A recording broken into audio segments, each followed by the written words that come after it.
রাজশাহী পুঠিয়া রাজবাড়ির বড় আহ্নিক মন্দির এবং রাধা গোবিন্দ মন্দির, পাশাপাশি আর একটা মন্দির রয়েছে। এটা কি মন্দিরের নাম? গোপাল মন্দির। তিনটি মন্দির একই জায়গায় রয়েছে।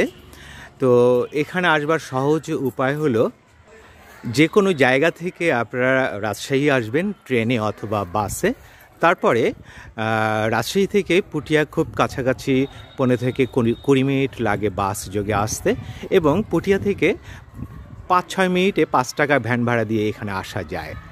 তো এই মন্দির অনেক পুরাতন। পুঠিয়ার যে রানী ছিলেন তিনি এটি প্রতিষ্ঠা করেছেন। রানীর রাজবাড়ি প্রতিষ্ঠা হয়েছে 1895 সালে, সেই সময়কারই মন্দির এগুলো।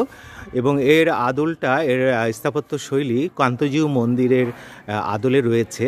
যে রামায়ণ মহাভারতের কাহিনীর অংশগুলো এর টেরাকোটার মধ্যে রয়েছে। টেরাকোটাগুলো যদি আমরা খেয়াল করি তাহলে দেখা যাবে যে টেরাকোটার মধ্যে এই কাহিনী রয়েছে। এই টেরাকোটাগুলোর একটু দেখুন, খুব কাছ থেকে আমি দেখানোর চেষ্টা করছি।